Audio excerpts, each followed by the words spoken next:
Team Penske prevails at Atlanta while heavy hitters Denny Hamlin and Kyle Larson are left scratching their heads.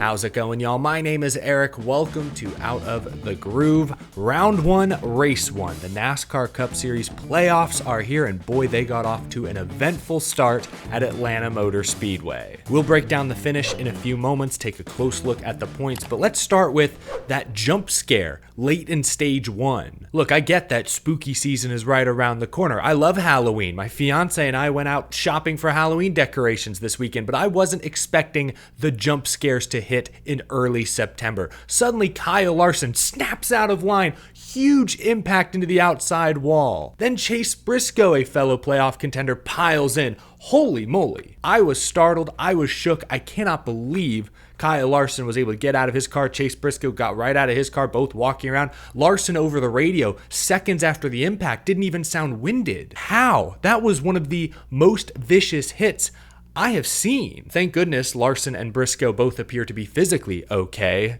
The same cannot be said about their points position. This was a shocking moment in this race. Larson wasn't sure afterwards if maybe he had a flat tire or something because the car broke loose late in the corner, and Larson, of course, reacted, overcorrected. That's what sent him up into the wall.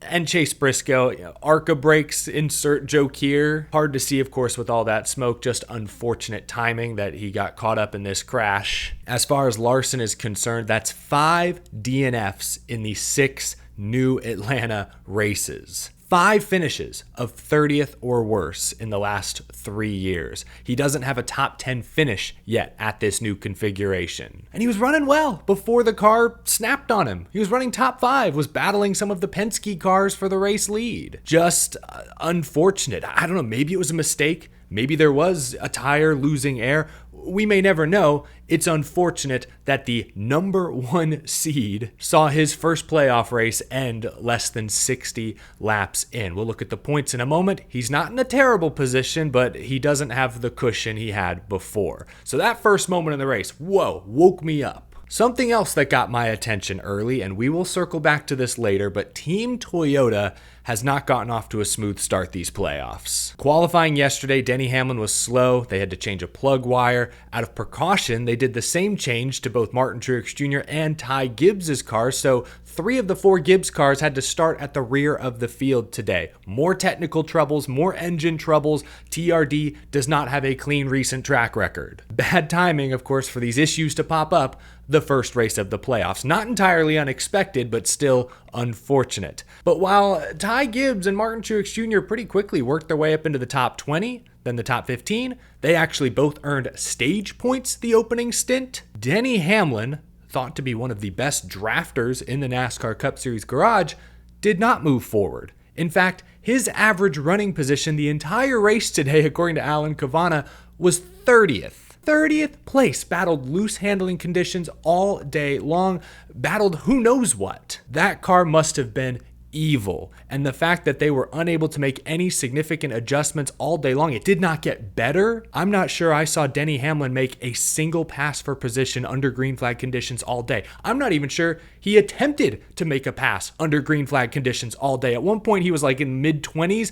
and intentionally fell back because he was afraid of an upcoming crash. So, what? Immediately noticed that the number 11 appeared to be off the pace, and they never found that pace. We'll circle back to Denny in a few moments. Actually, I guess we'll circle back to Denny now, because let's fast forward to the finish of this race. John Hunter Nemechek spinning and crashing late set up yet another overtime finish. I think that's 6 of the last 7 Cup races that have ended with at least one overtime attempt. Last week at Darlington was our first break in weeks. I hope you enjoyed it. It was short-lived. Overtime. Team Penske teammates on the inside, Logano, Blaney. To the outside, Trackhouse, Suarez, Chastain. Both lanes pushing hard on the initial start, pretty even until Chastain loses grip in dirty air, slides up the track. Suddenly Daniel Suarez has lost his drafting help. That allowed Joey Logano to take control of this race. And when Joey Logano has control of a super speedway race in the closing laps, he rarely relinquishes the lead. Joey Logano gets his second points-paying win of the season. He locks himself into the round of of 12, which is fantastic considering 1 year ago, Joey Logano made infamous history by becoming the first defending champion to get bounced in the round of 16. Not going to happen this time. Joey Logano is through to the round of 12. Allow me to rave about Team Penske for a few moments. They deserve their flowers. Ryan Blaney for Team Penske won stage 1. His teammate Austin Cindric finished second. Stage 2 was won by Austin Cindric, with Blaney finishing second. Then Joey Logano seals the deal after 400 plus miles. Team Penske swept the stages, won the race today with different drivers. That's how good they were today. Cindric actually led the most laps, 92, Blaney 33, Logano 9. Really impressive stuff. We can usually count on Ford to bring fast super speedway cars, but we don't see total team control like that very often. Like, that was reminiscent of what Stewart-Haas did at Talladega in 2018 when those 4 cars nearly broke away from the field. Visually, this race didn't look like Talladega 2018, but the result sheet looks very similar. I warned y'all a couple days ago, Team Penske turns it up for the playoffs. They have the past 2 seasons. Joey Logano and Paul Wolfe, both 2-time champions, championship pedigree. They are through to the round of 12. I do want to shout out the youngest Team Penske driver, Austin Cindric. I know he wasn't in the picture late. It was Blaney and Logano working together, but Austin Cindric led the most laps in this race, won a stage. Huge points day for Austin Cindric, and now he has led 10 or more laps in every drafting track race this season, all 5 of them. He's obviously a Daytona 500 winner. He is very good at this style of track. He has good cars, but clearly, more times than not, he knows what to do with them as well. Now, that being said, Cindric had a slow pit stop at the start of stage 3. I think they were taking more fuel. It sounded like they also had an issue changing one of the tires. He had to restart like 17th, 18th, mid-pack, and he had a hard time moving forward. Like, even his teammate Ryan Blaney, who got damaged later in stage 3, had to pit multiple times to repair it, had a tape on the side of the car. Even Blaney, with worse track position, was able to work his way to the front more efficiently than Austin Cindric could. See, Cindric out front with clean air was almost unbeatable. But when Cindric got put back in traffic, I think some of that inexperience showed, at least compared to Logano and Blaney, who were able to slice their way through the top 10. Cindric wasn't able to. I don't know where he actually finished. I guess we'll pull up some of the results now. Yeah, unofficially, NASCAR has him finishing 10th. So he still got a good result, but my point is he couldn't get to the top 5 like Logano and Blaney could. Still had a great car, still ran a phenomenal race, but that just shows you how veteran, experienced, championship caliber drivers are still able to separate themselves from those who are a little less experienced. While we're here, let's talk about some of the top performers today. Damn, Daniel Suarez, second place after winning here in the spring. That's now 5 finishes of 6th or better in the 6 New Atlanta races. Unreal, unbelievable. We'll look at the full points in a moment, but Suarez entered this race +1 to the good. He is now +22 points. He sounded disappointed when he spoke to NBC post-race, but when he looks at the point sheet, I think he'll feel a little better about how his day wound up. There's a reason I picked Daniel Suarez to advance. You can't always trust guys at these super speedway style races, but Suarez has been the closest thing to sure money at New Atlanta since it was reconfigured. And he's a pretty good road racer, so Watkins Glen next week, little less pressure on their shoulders. They can just go have fun. Christopher Bell, the only Joe Gibbs Racing driver to finish top 10. He was also the only Joe Gibbs Racing driver to not make a technical change before the race. Tough day for Toyota. Reddick ends up 6th, but no Hamlin, no Truex. We'll talk about him in a moment. No Gibbs. Ty Gibbs was leading laps late, led that outside lane to the front, but got shuffled out late, wound up 17th. That's a bummer. Again, we'll look at the points in a moment. Big day for Alex Bowman. Another driver who I think flew under the radar today, did not get discussed as much as he probably deserved. He wasn't leading a ton of laps. He wasn't winning stages like the Penske teammates, but he was 3rd in both stages, earned, let me do the math, 16 stage points, 3rd most of anyone in the field. Huge points day for Alex Bowman, another driver who desperately needed to not win today, but there are a few drivers earlier this week that I dubbed, must perform drivers. I would consider Alex Bowman part of that group. He's a decent road racer, had a top 5 at Bristol in the spring, so he'll do probably well the next couple of races, but he needed to get through Atlanta with a good points day. He did more than that. Top 5 in the stages, top 5 at the finish. Shout out to Alex Bowman. We talked about Denny Hamlin having a terrible average running position today.